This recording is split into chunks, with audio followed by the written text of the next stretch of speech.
On continue notre matinée avec eh bien, la troisième séquence. Focus sur les machines de conditionnement la fin de ligne. Quelles avancées à ce niveau, toujours sous l'angle de l'excellence opérationnelle, de la performance industrielle et du bien-être des salariés. J'ai le plaisir d'appeler pour la table ronde Christophe Moulin à me rejoindre. Christophe Moulin, président du CCIMEP, syndicat des entreprises de commerce international des matériels d'emballage et de production, et président de la filiale française de Markem Images. Vous pouvez applaudir nos intervenants qui me rejoignent. Grégoire Duvaux, directeur général d'Imaïlapac Packaging Machinery, et Ernie Jacob, gérant d'EPS Emballage Process System. Merci de vous installer. Bienvenue à vous. L'idée avec vous est de dégager les évolutions, les avancées sur les matériels que vous proposez et plus largement sur la fin de ligne, les machines de conditionnement, sur 3 enjeux clés. On va les commenter, les illustrer concrètement. 3 temps forts pour cette discussion. Un premier dédié vraiment à l'enjeu de productivité et de performance industrielle en lien avec les évolutions 4.0. Deuxième temps, l'enjeu humain, quel bénéfice, notamment en termes d'ergonomie, mais aussi d'évolution des compétences sur la ligne. Et puis, sujet clé pour finir cette discussion, vous le savez, c'est au cœur du salon. Le réemploi, les 3 R, l'éco-conception des emballages, réduire, réutiliser, recycler, on illustrera effectivement les avancées en la matière. Alors tout d'abord, un petit tour de table pour vous présenter et puis on rentrera dans le vif du sujet. Christophe Moulin, bonjour. Vous êtes... Bonjour Pierre. Voilà, bonjour, vous êtes président du CCIMEP, à la tête de ce syndicat depuis 6 ans, une 50aine d'adhérents du monde industriel, l'ensemble de la ligne de production. Vous fédérez les acteurs pour comprendre le marché et puis rendre visible et attractive la filière, notamment sur le salon, on va en reparler. Et puis Markem Images, un groupe américain, siège à Genève, acteur clé du monde de la traçabilité et du marquage codage, 650 salariés à Bourg-en-Balance, et vous présidez la filiale française de commercialisation, soit 160 salariés. Grégoire, bonjour. Bonjour. Grégoire Duvaux, vous êtes directeur général d'Imaïlapac Packaging Machinery. C'est un groupe italien, un groupe familial qui pèse 2 milliards d'euros de chiffre d'affaires avec une forte croissance externe. 200 salariés en France et vous coordonnez l'activité food. Vous êtes le DG d'Imaïlapac France qui est donc très centré sur les emballages flexibles, à quelques exceptions près, thé, café et puis l'activité dairy. Ernie Jacob, bonjour. Bonjour Pierre. Bonjour Ernie, vous êtes le gérant d'EPS, Emballage Process System. Vous conjuguez 10 ans d'expérience dans le process, une vingtaine d'années dans l'emballage et la fourniture de systèmes complets. 4 associés au sein d'EPS, un bureau principal à Strasbourg. Vous distribuez 12 marques principalement à destination des marchés confiserie de sucre et de chocolat, et puis aussi sur des activités plus spécifiques, notamment des lignes de production de cubes pour, par exemple, des applications soupe et bouillon. Alors, on rentre dans le vif du sujet. Tout d'abord, le thème de la productivité. Alors, Grégoire, à vous la parole. Quelle est l'attente des clients industriels qui vous sollicitent sur cet enjeu de la performance industrielle? Alors cet enjeu de la performance industrielle, il est croissant. On a remarqué ces dernières années un suivi en termes de productivité qui était de plus en plus précis chez les clients de l'agroalimentaire. Ça s'est traduit comment? Tout d'abord, sur toutes les machines modernes, maintenant, on a des suivis de TRS de façon très détaillée au niveau statistique sur les écrans natifs des machines.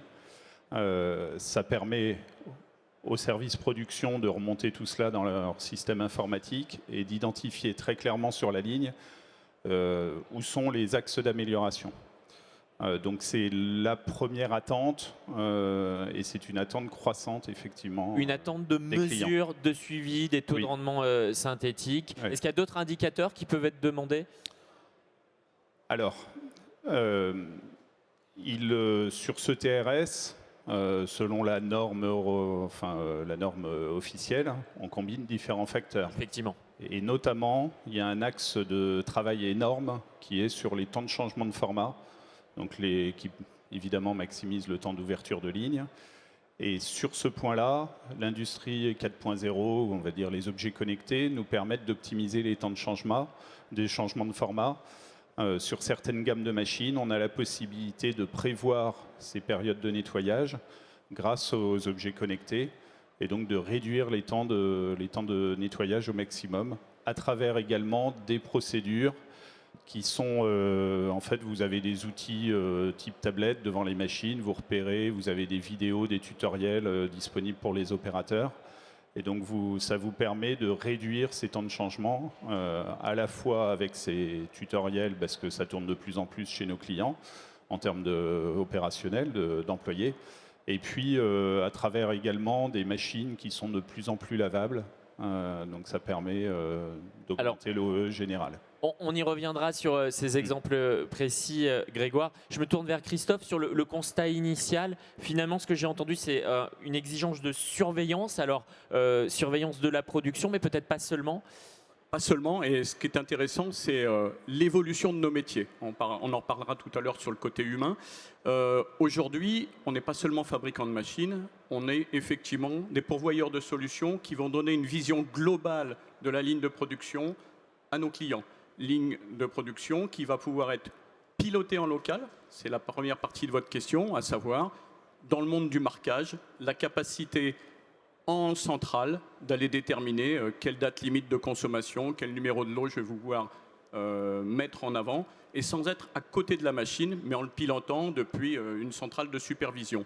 Et ça fait la liaison, supervision, la capacité à avoir la traçabilité complète de sa production, de l'emballage primaire jusqu'en l'emballage tertiaire, en gros du produit que vous avez emballé jusqu'à la palette, et de pouvoir l'emmener en traçabilité globale, que ce soit pour l'industriel, voire même aujourd'hui pour le client final. Donc effectivement, un enjeu de pilotage de la production, de suivi, de mesures pour suivre les indicateurs de productivité. Et puis un enjeu qui finalement correspond à l'attente de superviser et être sûr qu'on a bien fait ce qu'on demande, quoi. Ça, c'est important, c'est-à-dire qu'on supervise, mais derrière, dans l'exemple du marquage encore, on va marquer ce qu'on va vérifier tout de suite derrière, caméra de relecture, vérification que, le lot que vous avez marqué, il est bien marqué, vérification que c'est bien le bon numéro de lot, la bonne date, etc.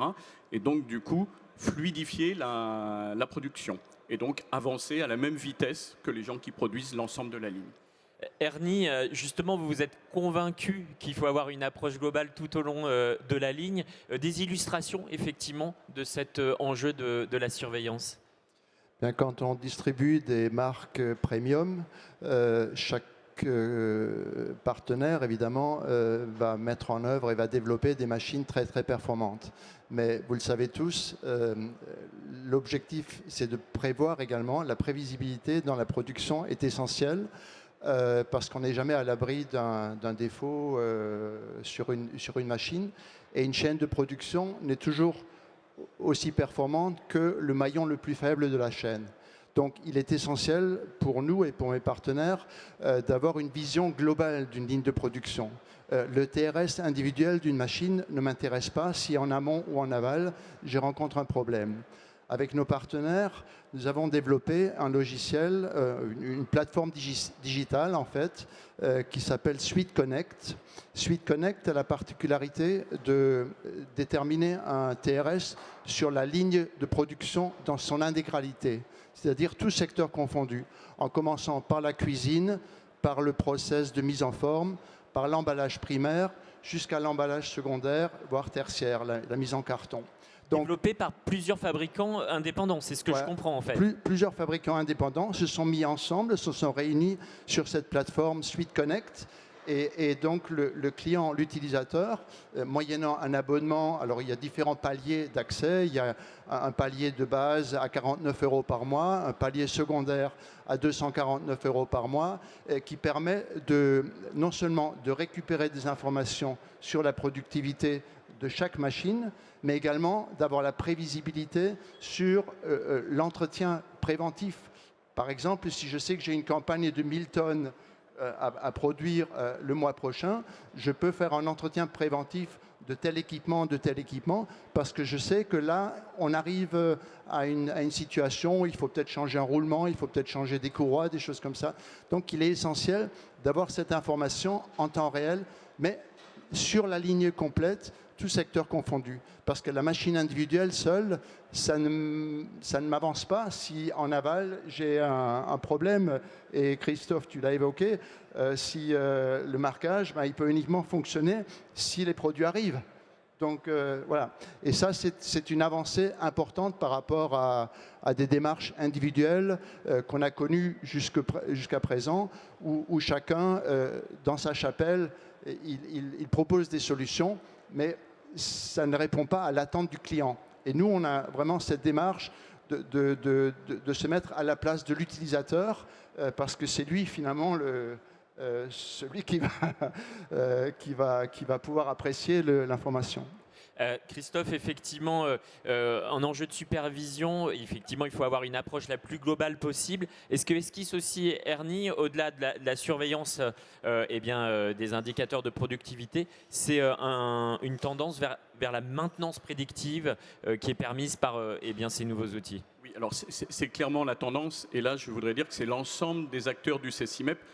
Ernie parle de collectif, c'est aussi ce qu'on essaye de faire à travers un syndicat professionnel, c'est cette collectivité, cette approche collective, mais il est bien sûr que l'ensemble de nos adhérents, on a aujourd'hui des outils de maintenance prédictive ou des maintenances à distance qui permettent effectivement de gagner en TRS et de gagner en productivité en étant très réactifs. Si vous attendez 2 ou 3 jours qu'un technicien vienne sur place pour quelque chose d'assez simple à résoudre, vous allez perdre en productivité. Si par téléphone, par visio, vous êtes capable, 1, d'anticiper parce que vous, fabricant, vous avez eu l'information qu'il y a un problème, ou 2, vos équipes techniques en local sont capables de dépanner à distance parce qu'ils ont un outil visio qui vous permet de voir la ligne de production, là on va gagner énormément en productivité. Et ça on peut le faire si effectivement on est en capacité de développer des outils communs ou des passerelles communes, comme Ernie vient de l'expliquer. Grégoire, c'est une réalité chez Imailpac Packaging, justement, cet enjeu de la maintenance prédictive à l'aide des outils numériques? Alors, chez IMA, pour être précis, on a mis en place à Bologne ce qu'on appelle une control room. Vous la trouverez sur Internet. Pour les clients qui le souhaitent, on peut en fait interfacer les différents équipements de la machine. Évidemment, on préfère quand c'est les nôtres, mais ça, c'est un autre débat. Et en fait, ces personnes-là ont accès à distance sur l'ensemble des lignes, récupèrent l'ensemble des données. Le client est équipé de systèmes visio, on va dire, traditionnels. Et derrière, on fait du prédictif en termes de maintenance. Donc c'est vraiment le niveau le NEC le plus ultra. Suivi 24/24, alerte sur les téléphones, tutti quanti. Alors, on voit effectivement beaucoup d'outils se développer, Grégoire. Alors, essayons de faire la part des choses entre ce qui est gadget et ce qui est vraiment utile. Et peut-être prenons une source d'inspiration, notamment dans le secteur pharmaceutique qui est très avancé sur ces enjeux-là. Qu'est-ce qui est fait notamment, allez, par exemple, en termes d'utilisation d'objets connectés? Alors, dans le secteur pharmaceutique, effectivement, moi je pense que c'est le secteur le plus avancé sur le sujet. Peut-être parce de façon générale, ils ont plus de moyens que dans l'agroalimentaire. Et donc effectivement, nous, si on prend cette salle centrale à Bologne, ça représente 95% aujourd'hui de notre volume. C'est de la pharmaceutique sur ce service centralisé. Les clients agroalimentaires qui commencent à partir là-dedans sont encore minimes. Pourquoi? Parce que ça a un coût, évidemment. Il faut que ce soit mis en place, c'est du suivi de projet. Il faut que derrière, les ingénieurs qui soient centralisés aient les compétences sur l'ensemble de la gamme en 24/24, 7 jours sur 7. Donc effectivement, au jour d'aujourd'hui, c'est la pharma qui est le leader là-dedans. Donc et sur le suivi de ligne, ça va, en fait, on a la connexion permanente sur l'ensemble de la ligne. Et donc, il y a également des boutons d'urgence sur les machines qui permettent d'être en connexion directe avec l'équipe centrale. Dans l'agroalimentaire, il faut quand même garder en tête qu'en pharma, on n'est pas obligatoirement en 24/24, 7 jours sur 7. Dans l'agroalimentaire, c'est plus le cas. Donc c'est beaucoup plus difficile de le mettre en place. Et puis on est sur un produit vivant. Exactement. Donc c'est pas les mêmes contraintes. C'est pas les mêmes contraintes. C'est pas les mêmes exigences. Et souvent la partie process par rapport à la partie packaging est beaucoup plus sensible en agroalimentaire qu'en pharma. Exactement. Transition vers le deuxième grand thème de cette discussion, au fond, c'est l'enjeu humain. Vous l'avez déjà esquissé avec notamment l'utilisation de ces technologies pour accompagner, aider les actions de maintenance ou bien de suivi de production. Christophe, justement, pour le CECIMEP, c'était important d'aller sur ce terrain-là, notamment à travers une animation sur le salon ProDenPack. Très important parce que qui dit industrie 4.0, qui dit outils performants, dit attractivité des métiers. Et dans le CECIMEP, la plupart des adhérents, on a tous la même problématique, mais comme nos clients industriels, c'est d'attirer des jeunes talents dans nos usines ou dans nos entreprises. Aïe. Et aujourd'hui, mettre à disposition ce type d'outils change complètement la vision qu'on peut avoir de l'industrie. On n'est plus dans l'industrie des années 60, 70, même 80. Aujourd'hui, rentrer dans une usine, pas que pharma, mais agroalimentaire, Aussi. les gens qui ne les connaissent pas, ce n'est pas le cas dans la salle, mais les gens qui ne les connaissent pas sont très surpris. Parce qu'effectivement, tout est connecté, tout est interconnecté. Et on arrive à avoir aujourd'hui une attractivité des métiers en termes de technologie qui est très forte, mais qui n'est pas l'image véhiculée aujourd'hui par l'industrie. C'est ce qu'on essaye de mettre en avant. Ernie, il est indispensable justement que l'enjeu humain soit placé au cœur de cet enjeu de performance industrielle. Oui, parce que la plupart des partenaires, à la demande de nos clients, ont développé des machines de plus en plus rapides. Dans l'exemple qui m'intéresse, nous avons des fournisseurs comme Tegarten Pactec qui proposent 3000 cubes de bouillon à la minute. Ça fait 50 à la seconde. 2300 bonbons à la minute, ça fait 40 à la seconde. Donc c'est des capacités extrêmement importantes qui ont été développées pour avoir une excellente rentabilité sur les équipements. Dans l'encaissage en fin de ligne, avec un autre partenaire Somic, nous faisons 40 cartons à la minute. 40 cartons à la minute, ça veut dire que l'opérateur qui conduit la ligne, il doit alimenter 40 découpes à la minute. Ça fait 400 par 10 minutes, ça fait 2400 par heure. Donc c'est un travail considérable et si je vois le retour sur investissement d'un tel équipement, ça ne se justifie que si je peux le faire avec un seul opérateur.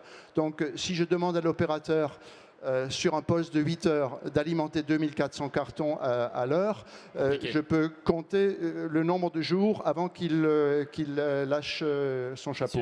Donc c'est clair qu'il faut mettre en place des outils qui permettent de faciliter le travail. Donc ce sont des outils, des robots qui permettent d'alimenter, de faire les tâches fastidieuses. Pareil, les changements de bobine, quand la machine emballe 3000 cubes à la minute, les changements de bobine, il se fait tous les 10 minutes. Et ce sont des bobines qui sont lourdes. Donc là aussi, il y a des outils qui sont disponibles maintenant pour faciliter la tâche de l'opérateur, pour me permettre d'avoir un opérateur qui se sente bien, qui puisse également s'absenter parce qu'il n'a pas que les chargements à faire, il a également des points de supervision à faire sur les écrans tactiles, il a peut-être une petite vérification, un contrôle de poids, enfin, il y a tout un tas de travail supplémentaire qui sont à régler par l'opérateur et il faut que les gens se sentent à l'aise. Donc c'est à l'industriel, aux fournisseurs, de mettre en place des outils qui permettent de travailler en bonnes conditions, même à des cadences extrêmement élevées, ultra rapides, qu'on ne connaissait pas jusqu'à présent. Et notamment en intervenant sur les opérations de chargement, déchargement, qui sont souvent les plus difficiles en termes de manutention. Grégoire, vous observez évidemment cette même tendance, je disais en préambule, des entreprises qui peinent à recruter, mais c'est aussi du coup des lignes qui ne tournent pas faute de bras. Alors ça, c'est quelque chose, moi je trouve, qui est assez récent. Ouais. Depuis à peu près 18 mois, on a des clients qui ferment des lignes parce qu'ils n'ont pas de personnel pour les faire tourner, tout simplement. Alors ça dépend en fonction des régions de France, mais il y a des régions extrêmement touchées par cela.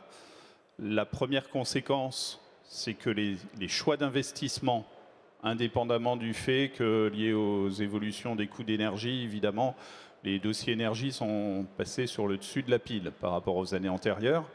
Mais sur la partie CAPEX, investissement machine, souvent chez les clients, on priorise les lignes où il y a le plus de personnel.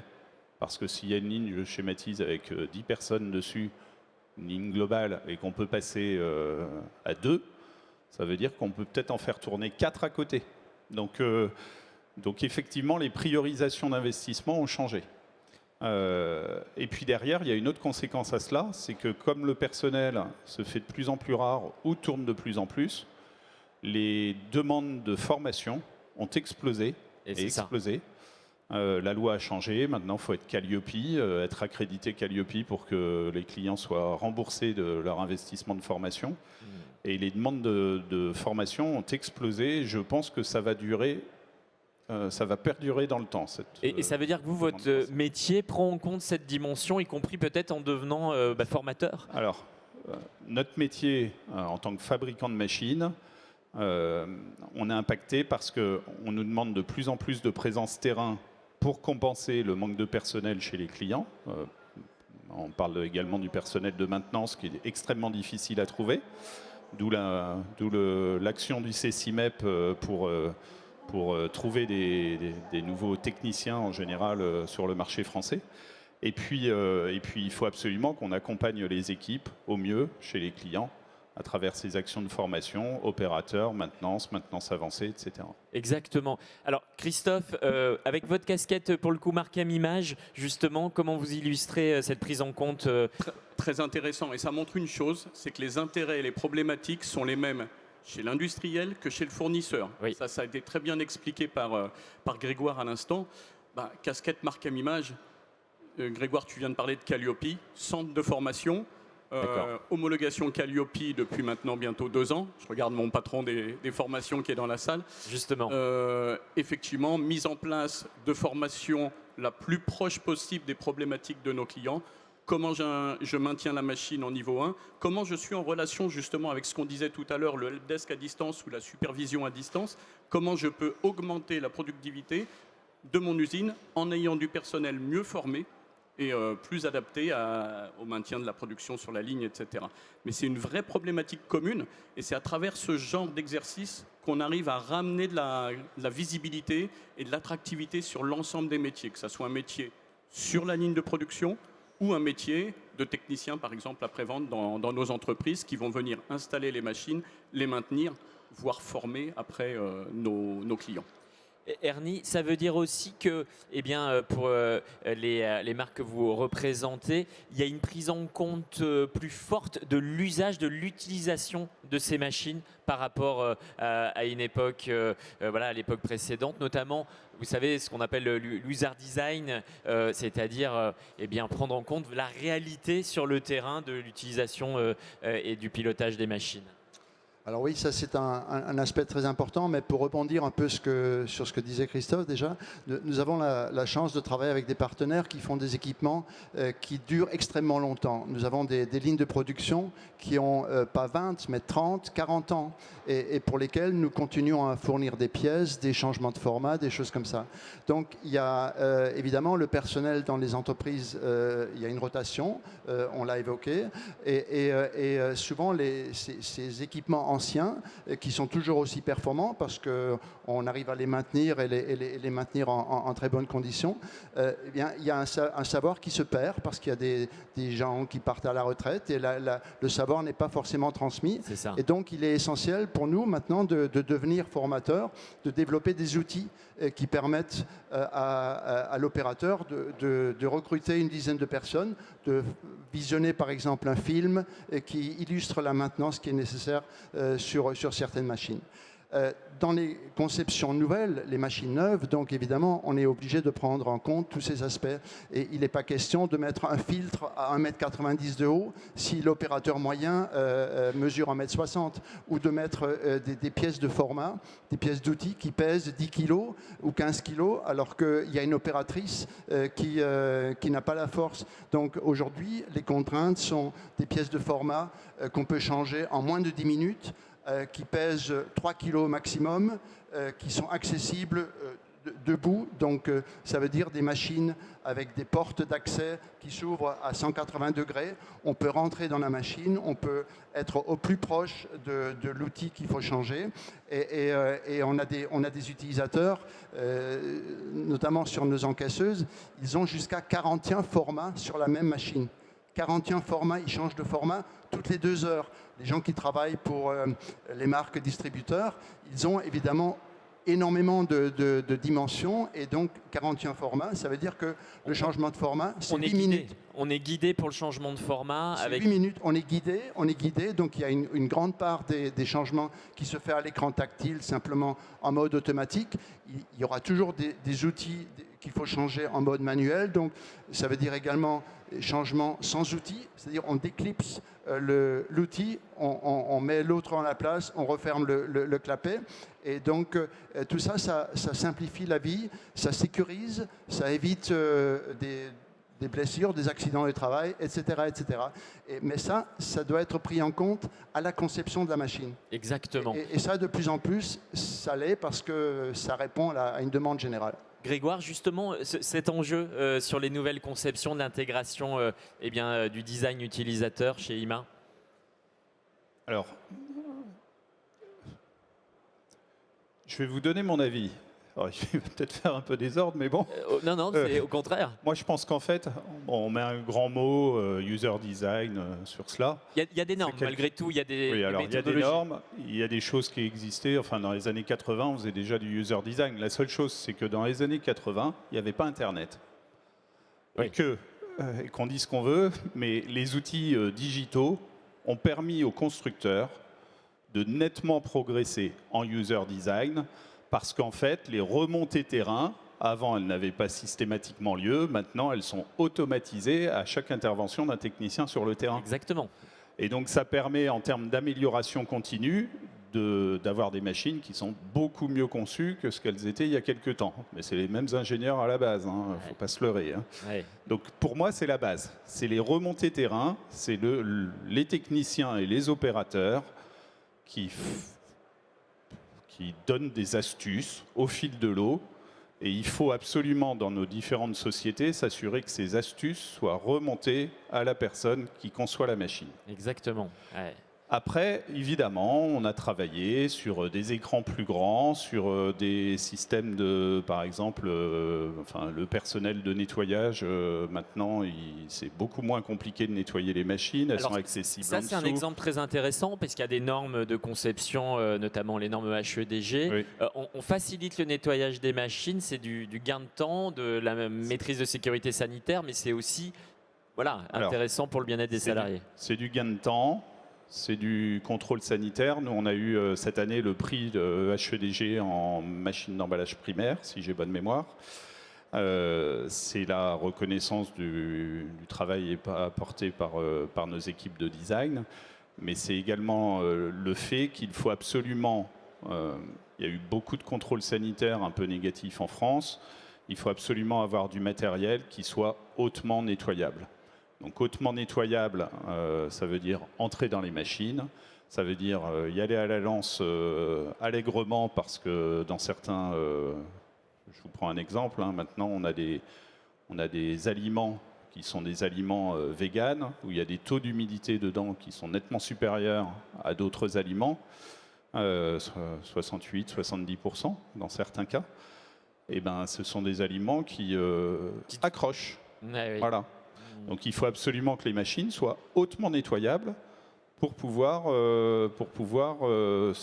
garantir un certain niveau d'hygiène là-dedans. Effectivement. Christophe, pour conclure cette séquence sur l'enjeu humain, au fond, qu'est-ce que vous avez envie de dire aux potentiels recrues et aussi aux professionnels dans la salle? Alors, aux professionnels et aux potentiels recrues, on démarre finalement, nous, maintenant très tôt. Au CCIMEP, on a décidé d'approcher les gens qui sont encore en études, donc des étudiants. Et c'est ce qu'on a fait sur le stand du CCIMEP, qui était un peu plus loin dans l'année, c'est-à-dire inciter et intéresser les jeunes à venir dans nos filières, qui sont des filières fantastiques, où il y a plein de métiers, il y a plein de productivité, plein de possibilités d'évolution, mais malheureusement peu de candidats.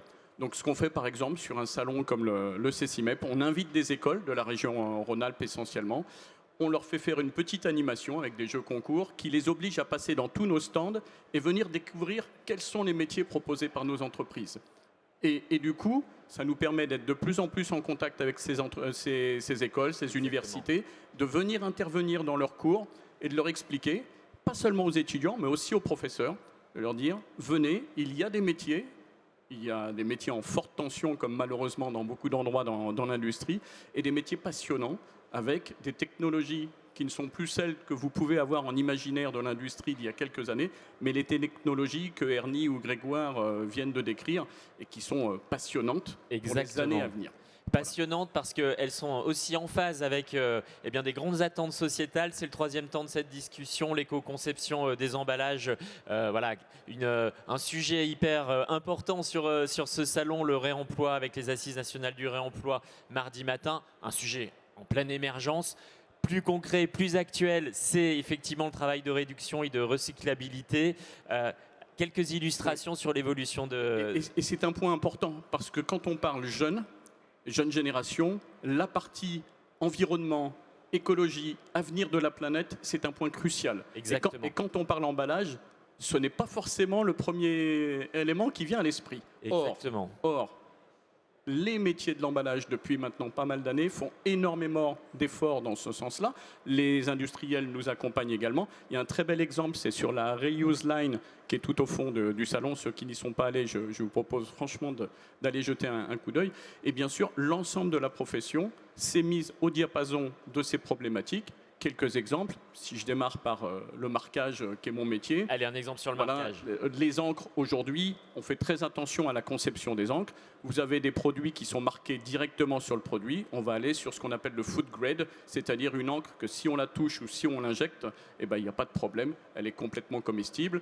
Mais on va aussi aller sur des certifications par rapport aux produits contenus dans une encre. Une encre, c'est de la chimie, des certifications type certification BRC qui permettront de garantir aux consommateurs que l'encre qui est sur un nouveau paquet de pâtes, qui est d'ailleurs peut-être plus en plastique, mais sur des matériaux un peu plus poreux qu'auparavant, il y a un risque que l'encre, elle passe du packaging à l'intérieur du packaging sur les aliments. Et donc là, effectivement, il faut respecter un niveau de normes pour être certain qu'il n'y a aucun danger sanitaire sur l'environnement packaging. Voilà, ça c'est un exemple, mais il y en a d'autres. Alors, autre illustration, Ernie, l'enjeu de la recyclabilité, on le sait, pour les matériaux d'emballage, c'est de passer de matériaux complexes à des matériaux, eh bien, à des monomatériaux, de matériaux uniques, plus facilement recyclables. Qu'est-ce que ça implique sur eh bien, les matériels que vous proposez ?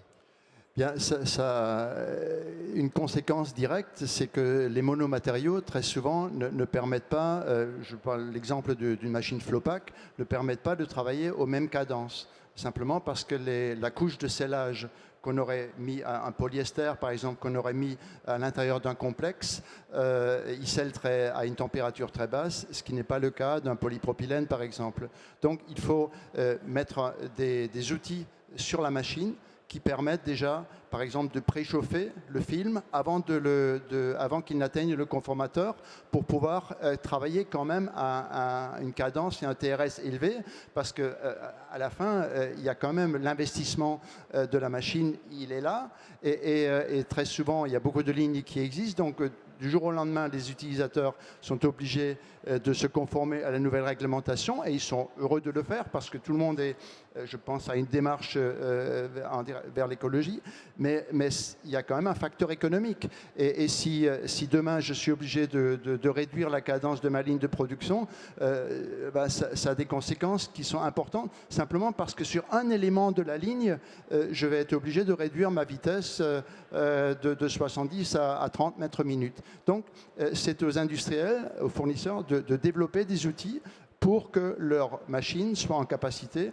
de continuer à utiliser des papiers paraffinés ou des polypropylènes à la même cadence qu'on avait l'habitude avec des complexes. Parce qu'effectivement, la clé du scellage, c'est la différence de température de fusion entre les différents matériaux. En monomatériaux, évidemment, on n'a pas cette latitude-là. Ça veut dire qu'il faut des machines qui parviennent à ralentir un petit peu juste au moment du scellage. Donc, c'est des machines qui ont voilà, Alors, une capacité plus fine comment dirais-je, de fonctionnement. Oui, ça évidemment, les servomoteurs qui sont largement utilisés sur les machines permettent d'avoir des cams électroniques qui permettent de ralentir au moment du scellage et accélérer derrière. Ça permet un léger gain de vitesse, mais encore une fois, l'ajout d'unités rapportés sur les machines qui permettent vraiment de monter en température et de permettre un scellage,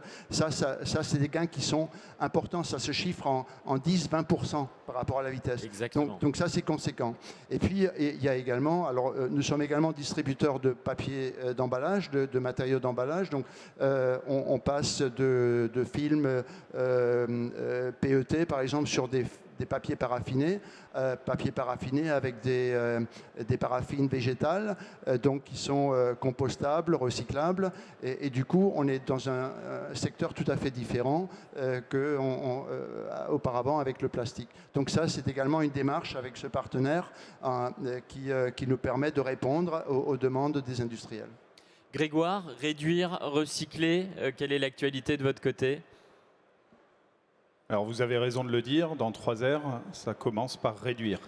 Et je pense qu'il faut tous, à tous nos niveaux, donc clients, industriels, fabricants de matières premières, déjà que l'on travaille là-dessus.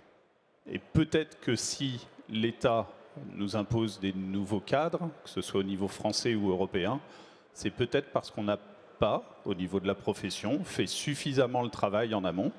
Évidemment, les priorités marketing ont changé. Avant, voilà, on ne parlait que de linéaire. Maintenant, le consommateur, il veut un produit avec un emballage où il n'est pas de remords à table avec sa famille, qu'il n'ait pas de remords à le présenter à ses amis. Et donc, on doit d'abord travailler sur le reduce. Après, il y a le sujet recycle, qui est évidemment le sujet d'actualité. Nous, chez IMA, on a investi lourdement dans des laboratoires d'analyse de matières premières il y a 7 ans. On continue, on en a 4 au niveau mondial. On investit plus de 50 millions d'euros par an en termes de R&D, parce que le propriétaire d'IMA a dit il faut suivre les évolutions sociétales. Donc, il a signé la politique No Plastique. No plastique. Donc ça veut dire que pour une boîte comme la nôtre, vos machines traitent 90% de plastique. Exactement. Il faut passer sur du papier. En tout cas, c'est l'enjeu à moyen long terme. C'est l'enjeu à moyen long terme, comme le veut le cadre de la PPWR, avec des objectifs à 2040-2050, où il va falloir que l'on soit de plus en plus vert au sens large.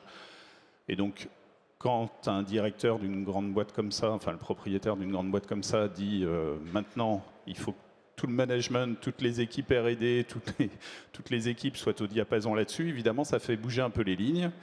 Donc on a lancé des machines maintenant qui travaillent, qui permettent de passer, par exemple, sur du pliage, sur des supports qui ne contiennent pas de plastique. Et on voit que dans le domaine de la Flopac, il commence à y avoir des supports que nous arrivons à passer, qui ne sont pas encore no plastique, pour être très précis avec vous, mais qui sont à base de papier, avec des liners, avec de la dispersion aqueuse, et qui permet quand même un scellage. Alors, on n'est pas encore au niveau barrière.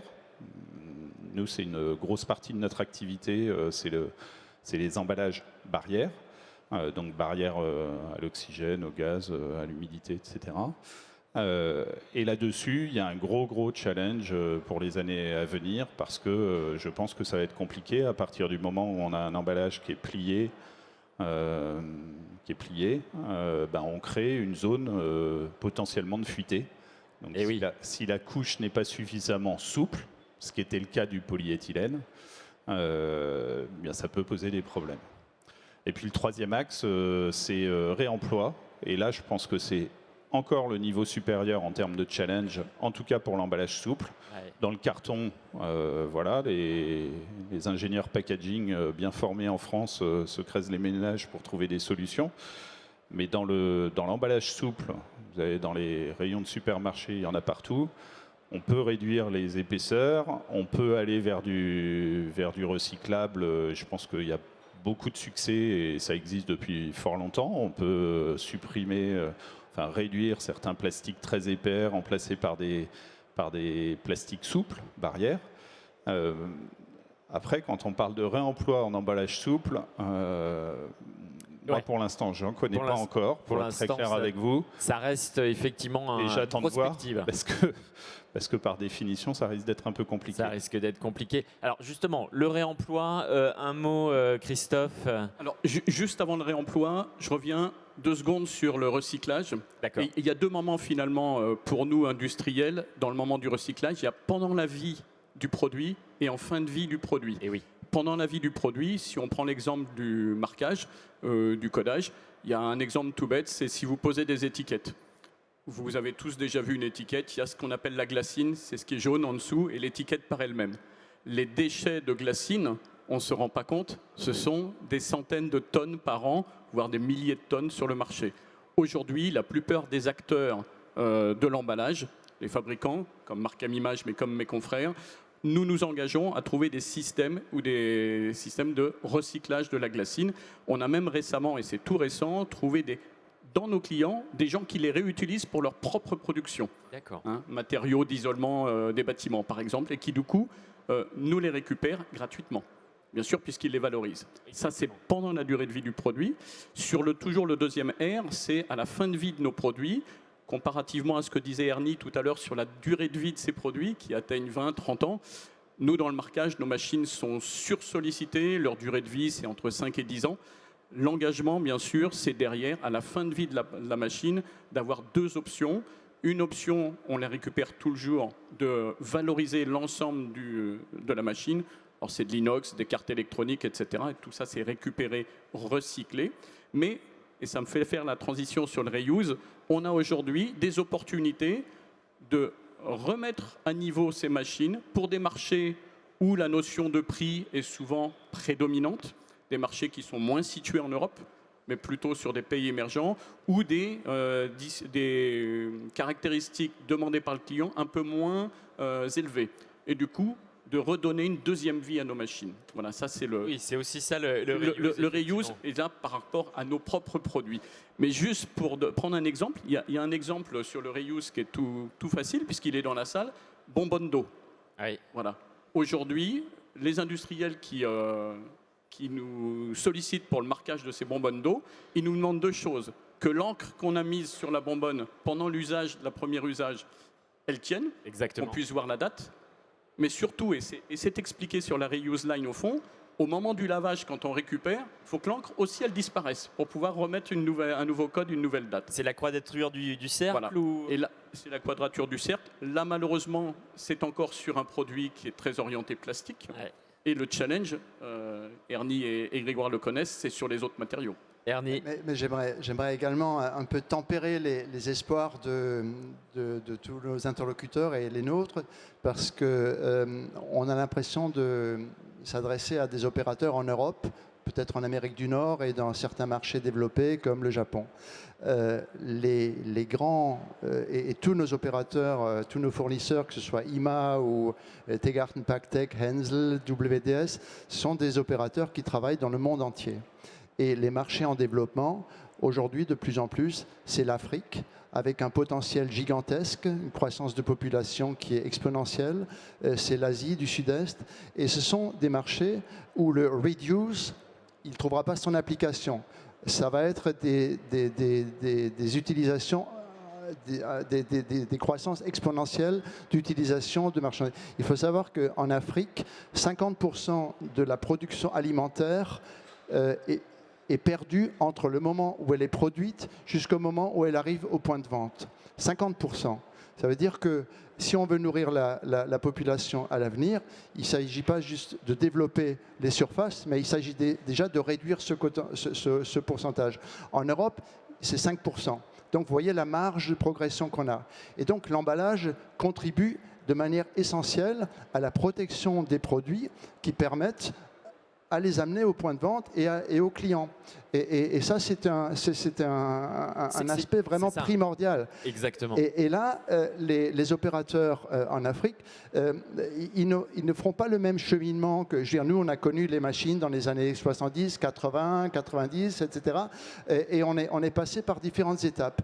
Eux, ils passent de l'artisanat le plus basique au monde de 2024. Et 2024, ça veut dire des machines industrielles avec des niveaux de technologie et d'automatisation qui sont aussi performants que ce qu'on voit en Europe. Donc, ils ont vraiment fait le grand écart en une fois. Exactement. Et ils ont la même démarche écologique. Et donc, ils veulent également pour leurs enfants le mieux. Et je dirais aujourd'hui au Kenya, par exemple, il y a des discussions qui démarrent sur no plastique au Kenya et dans d'autres pays. Donc le sujet sera bien d'actualité, quelles que soient les zones mondiales. Le mot de la fin pour cette table ronde, chacun, sur les avancées concernant vos matériels. En synthèse, qu'est-ce que vous diriez, Ernie ? Vous l'avez vu, nous sommes tous des passionnés parce que justement, il y a beaucoup de chemin qui a été parcouru, mais il reste beaucoup à faire.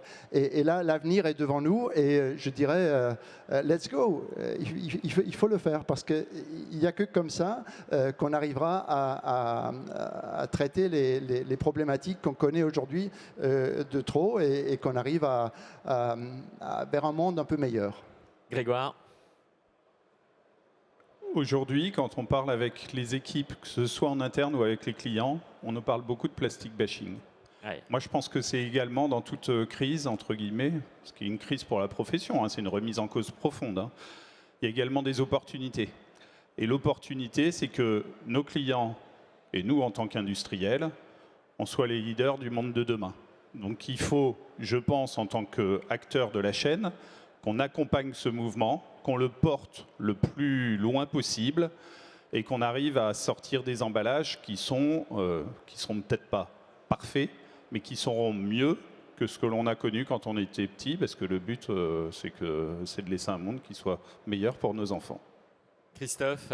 Alors, l'industrie progresse, l'industrie de l'emballage innove, et elle est complètement en ligne avec les enjeux environnementaux d'aujourd'hui, avec les attentes des populations pour demain, après-demain. Tout à fait d'accord sur la partie Afrique. J'étais au Kenya il n'y a pas très longtemps, le plastique va disparaître dans des pays où on n'y pensait pas. Et ce qui est super intéressant, c'est que cette industrie du packaging, elle est passionnante. Il y a plein de métiers pour demain. Moi, je vais reprendre ma casquette du CECIMEP. Et il faut absolument qu'on arrive à redevenir ou devenir attractif pour que le maximum de talents rejoignent cette filière et puissent développer tout ce qui vient d'être annoncé aujourd'hui. Merci Christophe, passion communicative. Est-ce qu'il y a des questions, des témoignages, des précisions à demander? Un micro circule dans la salle. C'est tout à fait possible. Si pas de questions, eh bien, il me reste à vous remercier. On peut remercier nos intervenants et les applaudir chaleureusement pour leur Merci Pierre, en tout cas, pour l'animation. Merci à vous. C'est terminé pour cette matinée fort inspirante. Et puis, je vous donne rendez-vous dans les allées du salon pour prolonger ce que l'on vient de dire avec des solutions concrètes. Merci à vous.